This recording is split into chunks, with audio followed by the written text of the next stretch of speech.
Sandal বন্ধু রেখে দিছি, দেখেন এই যে ও যে সবসময় পড়তো না, এই যে স্যান্ডেল এই যে রেখে দিছি, অমনি রেখে দিছি, এই যে এটা ধরা হবে না, ওটা অমনি থাকবে। এগুলো সব ওর ওর সব আঁকানোর জিনিস এই যে অমনি রেখে গেছে গুছিয়ে, অমনি আছে সব স্মৃতি এগুলো সব।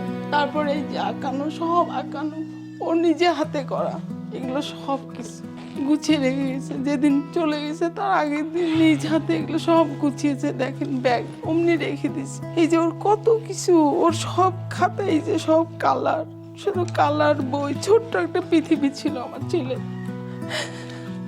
সে পৃথিবীতে শুধু রং, পেন্সিল, বই, খাতা, এগুলো তার সব স্মৃতি সব। আর মাকে শুধু আঁকা করে করে দিত, বলতো কি মা সব জমা দিয়ে গেছে আমার কাছে সব। এই যে ABCD লিখছে, ওর নিজের নাম লিখতে পারতো অভয়, এরকম আর কি। ও বারান্দায় বসতো, বারান্দায় বসে চলেন বারান্দায় আসেন, বারান্দায় আসেন, বারান্দায় ও হচ্ছে কি করতো আমি বলি, বারান্দায় আঁকা করতো, আঁকা করে এখানে টেবিল দিছি, টেবিল ছিল একটা, হ্যাঁ এখানে একটা টেবিল ছিল, আঁকা করে এগুলো ওই যে এই যে ওর শুধু আর্টগুলো করতো আর এখানে লাগায় রাখতাম, এই যে আর অনেক আছে যেগুলো আমি মানে ও হলো ওর হচ্ছে সব কিছু, মানে সব কিছু ওর।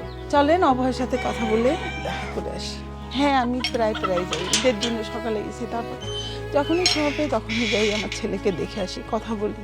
ওটা একটা ডিউটি আমার, মানে আমি ভাবি যে ওটা আমার ডিউটি, কারণ আমার ছেলে না থাক কিন্তু ও আমার হৃদয়ের মধ্যে আছে, তো এটাই আমি ভাবি যে ও তো আমার হৃদয়ে আছে। এই যে চলে আসছি, আসেন। অভয় ওখানে শুয়ে আছে এবং আমি কথা বলি ওর সাথে, এসে কথা বলি।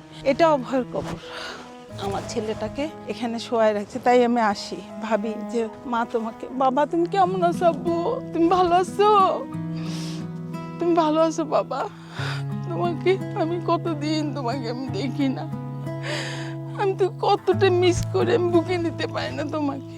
মা একা একা বেঁচে আছে, মার কেউ নেই, তুমি তোমাকে ভালোবাসতা, মাকে আদর করার কেউ নেই বাবা, আদর করার কেউ নেই। আল্লাহ তুমি আমার ছেলেটাকে এত শান্তিতে রাখবে, আল্লাহর কাছে আমার এটাই চাওয়া। হে আল্লাহ আমার ছেলেকে অনেক অনেক আদরে রাখেন, এটাই আমি চাই। কেমন আছো বাবা তুমি? নিশ্চয়ই ভালো আছো। কেমন আছো বাবু? মাকে দেখতে পাও? মা তোমাকে মিস করে, সব সময় মিস করে মা। একদিন জানেন কি হয়েছে, আমি ওর সাথে কথা বলে যে বাবু আজকে যাই, আবার কালকে আসবো, যাচ্ছি, আবার হোঁচট খাইলাম। তখন আমি ভাবলাম ও হয়তো যাচ্ছে না যে আমি যাই, তখন আবার আমি দাঁড়ায় গেলাম যে বাবু আমি এখন যাবো না, আর একটু পরে যাই, ঠিক আছে আমি তোমার সাথে থাকি। এরকম আমার দিন সময় কাটে। আমি প্রতিদিন ভাবি যে আল্লাহ আমাকে একটা ডিউটি আর একটা দিচ্ছে, এটাই আমার ডিউটি।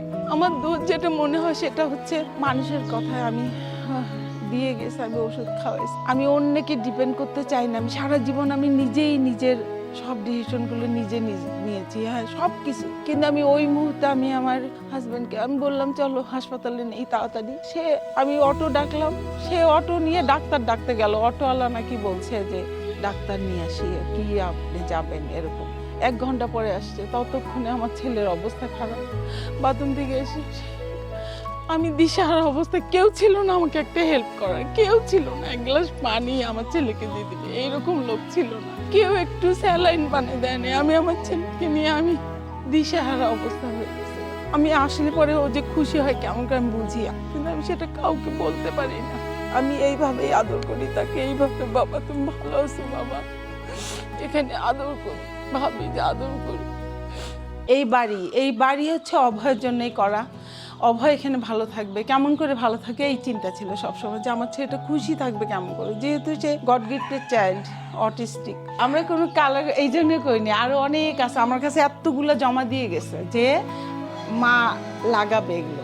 হ্যাঁ হ্যাঁ মা বলতো, সবাইকে বলতো মা আস মানে গাছকে মানে সব সেন্টেন্স তো বলতে পারতাম না, তেমন ইন্ডিভিজুয়াল ওয়ার্ড সে বলতো, যেমন মা আস, সবাইকে বলতো মা আস মানে মার গাছ এগুলো। তারপরে এখন আমি হয়তো যেহেতু আমার ছেলেটা আল্লাহ নিয়ে নিছে, চলে গেছে, এখন আমি ভাবি যে ওর কাজটাই আমি করতেছি, ওগুলো সব যত্ন করে রেখে দিয়েছি। ওকে এখানে কবর দিয়েছি, শোয়ায় রাখছি। তা আমি এই জন্য আর ঢাকায় আমি কখনোই আমি যাব না।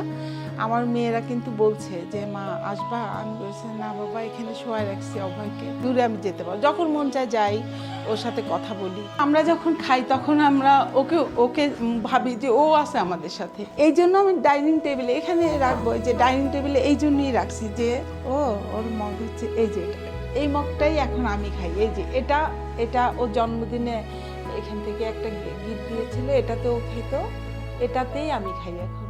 আমি ওর প্লেটেই ভাত খাই, ওর প্লেটেই ওর যে বাটি সেটাতেই আমি খাই।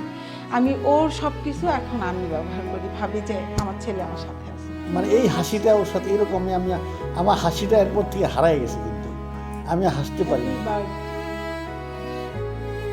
একটা ভুল ওষুধ আর 5 দিনের মধ্যে আমার সব শেষ। আর অসুস্থ আসলে ওর ছিল না তো অসুস্থতা, কিন্তু সবসময় মনে রাখবেন অনেক মানুষ যদি একটা মানুষকে যখন মানে বিভ্রান্ত করে, মানে মনে করেন যে অনেক লোক এক একজন এক একটা পরামর্শ দিচ্ছে, কিন্তু আসলে আমার ছেলেটা তো আমি ভালো বুঝি যে কোনটা লাগবে, তাই না? ওকে আমি ওদের সবকিছু অর্গানগুলো বাচ্চাদের মতো, ওরা বড় হয়েছে কিন্তু বাচ্চাদের মতো। যখন ঠান্ডা লাগতো আমি কি খাওয়াতাম জানেন? বাচ্চাদের সিরাপ আছে না, ওটাই ওকে দিতাম, ওটাই ওর জন্য পারফেক্ট। কিন্তু ওরা এসে একজন বলছে একটু খাওয়ান, ওর মনে হয় পেটে গ্যাস হয়েছে। তারপরে ও মানে পায়খানা করতে করতে ডিহাইড্রেশনে, পরের দিন সকালে সে ডিহাইড্রেশনে হার্ট অ্যাটাক করছে। আর এর মধ্যে মানে একটা লোক ছিল না যে আমাকে একটু স্যালাইন মানে বা পানি দিবে বাচ্চাটাকে। আমার অনেক কষ্ট, এটাই সবসময় মনে হয় যে আমার ভুল ছিল নাকি জানি না, আল্লাহ জানে সেটা। ও অটিস্টিক, তাতে কি অনেকে হয়তো ভাবতো, এটা নিয়ে অনেক কথা অনেকে বলতো যে নিশ্চয়ই কোনো অন্যায় করছি যার জন্য এরকম বাচ্চা হচ্ছে। এই কথাটাও শুনতে হচ্ছে, ফেসবুকেই একজন বলছে এরকম কথা। তারপরে একজন পুলিশ অফিসার উনি বলে কি ওকে নিয়ে কেন বের হয়েছেন, ওকে বাসায় রাখবেন, এটা কি ধরনের কথা? ওকে বাসায় রাখবো কেন? ওকে বাসায় রাখবো, ওর ঘোরার ইচ্ছে নাই, স্বপ্ন নাই? বলে কেন নিয়ে আসছেন এইভাবে বলছে। তখন অনেক কষ্ট পেতাম, অনেক কষ্ট লাগতো যে ইস, অথচ আমার ছেলে তো কাউকে ডিস্টার্ব করতো না, ওর মতো ও নিয়ে যেতাম, খেত, চলে আসতো। এখানে ওর জন্যই আমি ট্রেন ব্রিজ, একটা চাইনিজ রেস্তোরাঁ আছে যেটা ঢাকার মতো পরিবেশ, ওইখানে ও যেতে পছন্দ করতো এবং ওখানে ও তো এখানে গোসল করতো, বুঝছেন? এখানে মনে করেন সিঁড়িতে বসে ভয় পেত একটু। আমি যখনই আকাশের দিকে তাকাই তখন মনে হয় যে ও আমাকে দেখতেছে।